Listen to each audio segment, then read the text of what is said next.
আজকের গুরুত্বপূর্ণ আঞ্চলিক সংবাদে সবাইকে জানাই স্বাগতম। আজ হলো 14 জানুয়ারি বুধবার। আজকের সন্ধ্যার বরাক উপত্যকা তথা আসাম এবং দেশের গুরুত্বপূর্ণ বিশেষ বিশেষ খবর হলো: দোলাইয়ে হাত পা বাঁধা অবস্থায় উদ্ধার যুবক, তীব্র চাঞ্চল্য এলাকায়। ফিফা বিশ্বকাপের উন্মাদনার মাঝেই ট্রাম্পের ভ্রমণ নিষেধাজ্ঞা, বিপাকে আফ্রিকার দুই দেশ। কর্ণাটকে কংগ্রেসের ক্ষমতা ভাগাভাগি নিয়ে বিভ্রান্তি, রাহুল গান্ধীর কাছে স্পষ্ট ভিক্ষা চাইছেন সিদ্ধারামাইয়া। কংগ্রেস থেকে পদত্যাগ, সদ্য কংগ্রেসে যোগ দেওয়া প্রাক্তন আমসু সভাপতি রেজাউল করিম সরকার। অগ্নিগর্ভ ইরানে মৃতের সংখ্যা বেড়ে প্রায় 2500, দেখা মাত্র গুলির নির্দেশ খামেনি সরকারের। আন্দোলনকারীদের ফাঁসি দিলে ইরানকে চরম হুঁশিয়ারি ট্রাম্পের, খুনি তো আপনি, পাল্টা তেহরানের।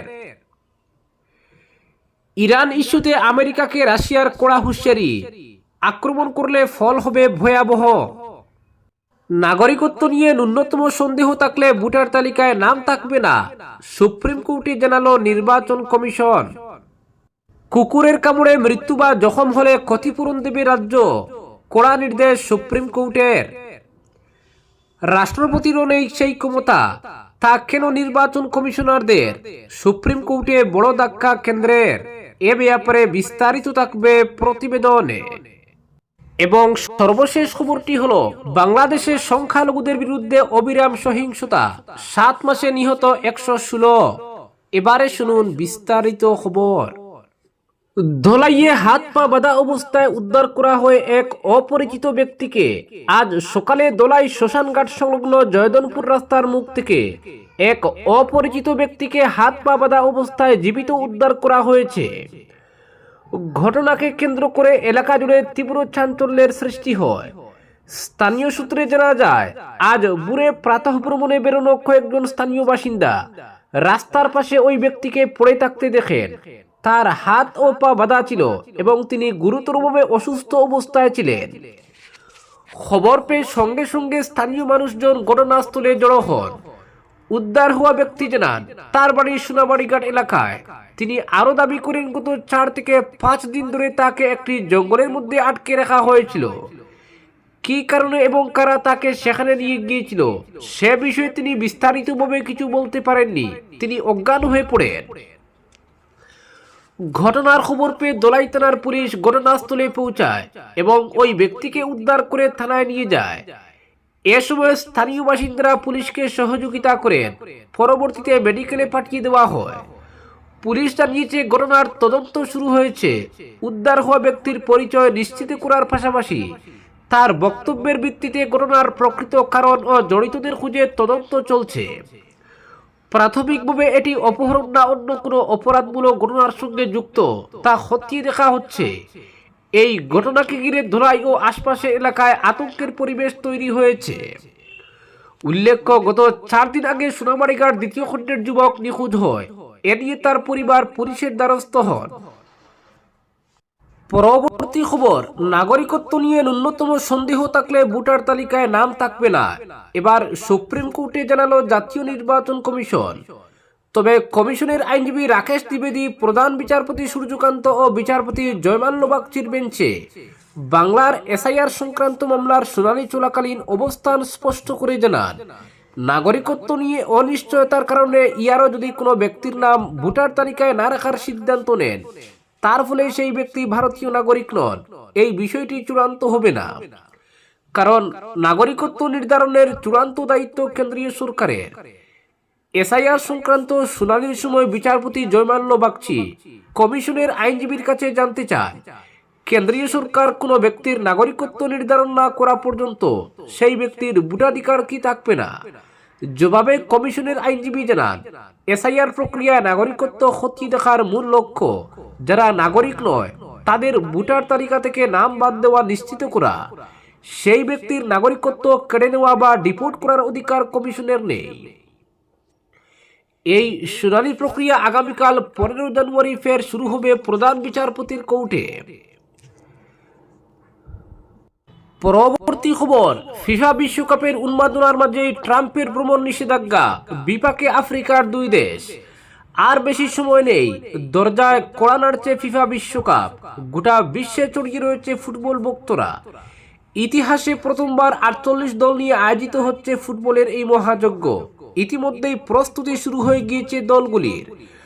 পাশাপাশি সমর্থকরাও মাঠে গ্যালারিতে বসে খেলা দেখার জন্য অধীর আগ্রহে অপেক্ষা করছেন। এবছর বিশ্বকাপের আয়োজন হবে উত্তর আমেরিকায়। সেই কারণেই একাধিক দেশের ভক্তদের মনে উদ্বেগ বাড়ছে। আমেরিকায় ভ্রমণ নিষেধাজ্ঞা ফুটবল প্রেমীদের স্বপ্নে জল ঢেলে দিচ্ছে। কারণ 2025 সালে আমেরিকার ক্ষমতায় বসার পর অভিবাসন নীতি চালু করেছে ডোনাল্ড ট্রাম্প। দেশ থেকে অভিবাসনদের তাড়িয়েছে।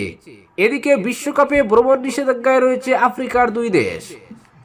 গত ডিসেম্বরে ট্রাম্প সরকার আংশিক ভ্রমণ নিষেধাজ্ঞার তালিকায় যুক্ত করেছে আফ্রিকার শক্তিশালী 2 ফুটবল দেশ সেনেগাল ও আইভরি কোস্টকে।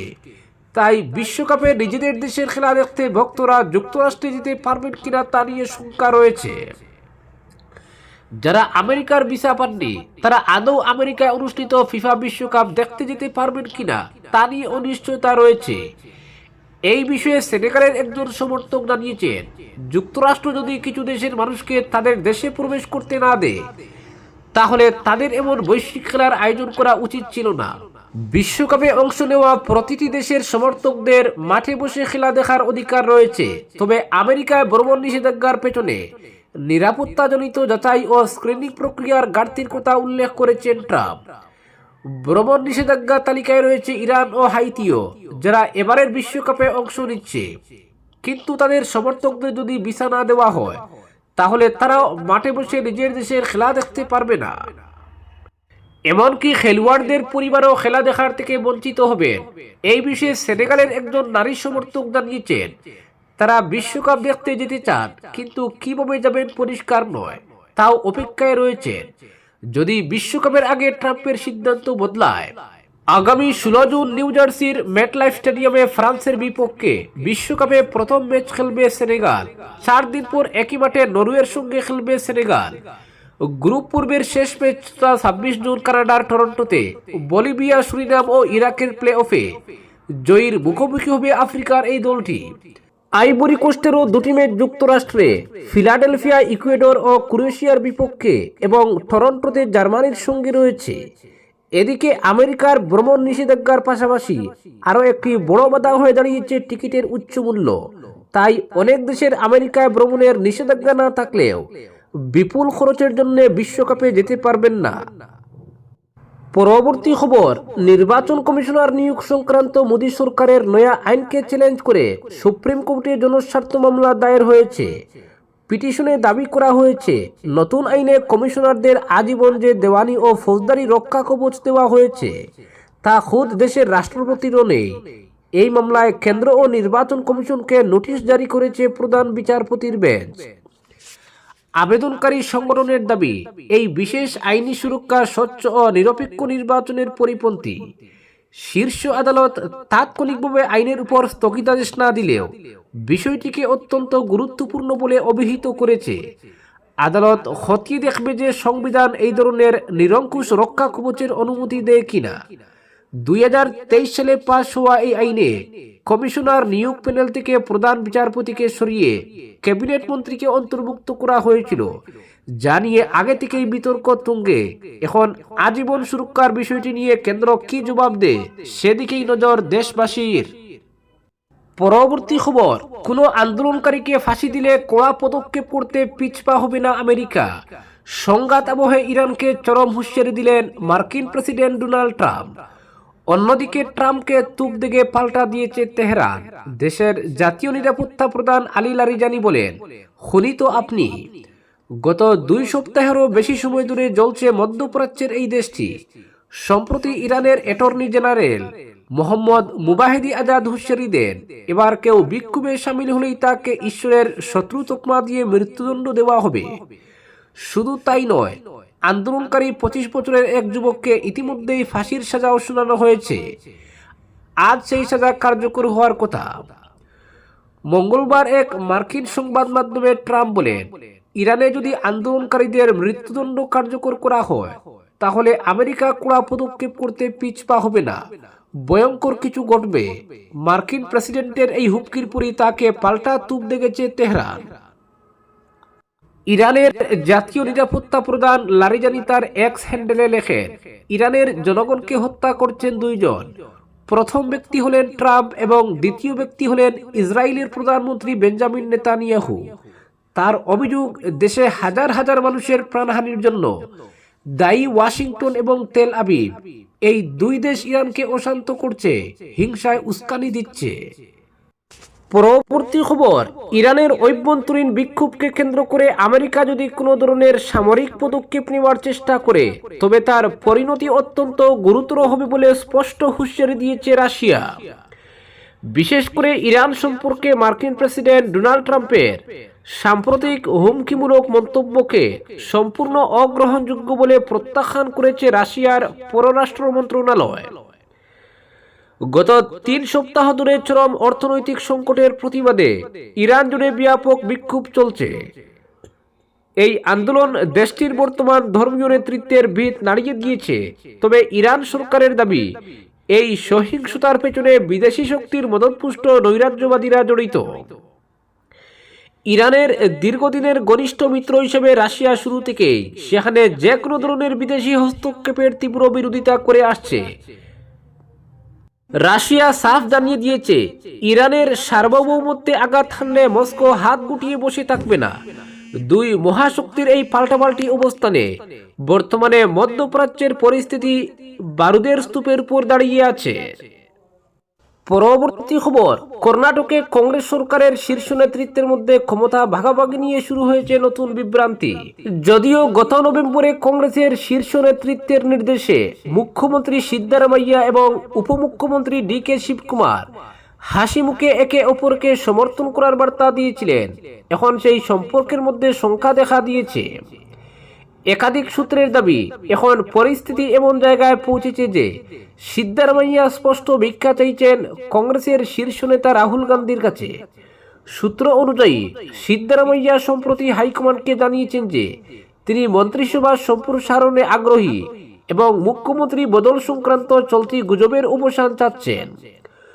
কর্ণাটক রাজ্যে নেতৃত্ব নিয়ে চলা গুঞ্জনের কারণে তিনি রাহুল গান্ধীর সঙ্গে সরাসরি কথা বলতে চান।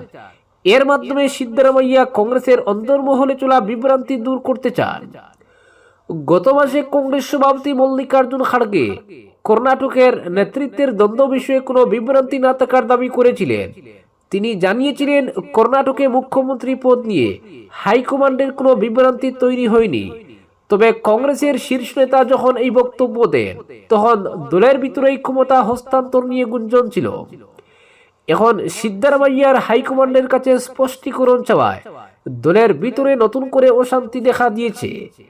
এদিকে কংগ্রেসের নেতৃত্বের দ্বন্দ্বের বিষয়ে শোনা যায় যে 2 বছর আগে বিপুল জনাদেশ নিয়ে কর্ণাটকে কংগ্রেস ক্ষমতায় ফিরলে মুখ্যমন্ত্রীর কুর্সি নিয়ে দুটি শিবিরের মধ্যে বিভাজন ছিল।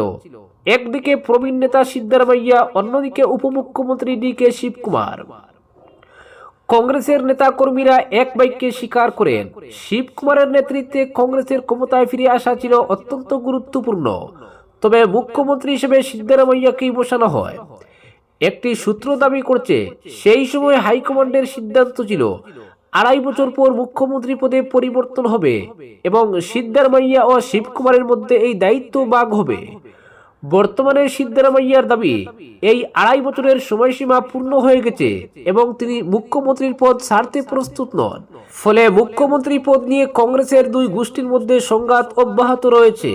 আগামী দিনগুলোতে কর্ণাটক কংগ্রেসের অন্তর্মহলে আরো উত্তেজনা তৈরি হওয়ার আশঙ্কা থাকলেও রাজনৈতিক অঙ্গনে এই সংঘাত কংগ্রেসের ভবিষ্যৎ কার্যক্রমে বড় ধরনের প্রভাব ফেলতে পারে বলে বিশেষজ্ঞরা মত প্রকাশ করছেন।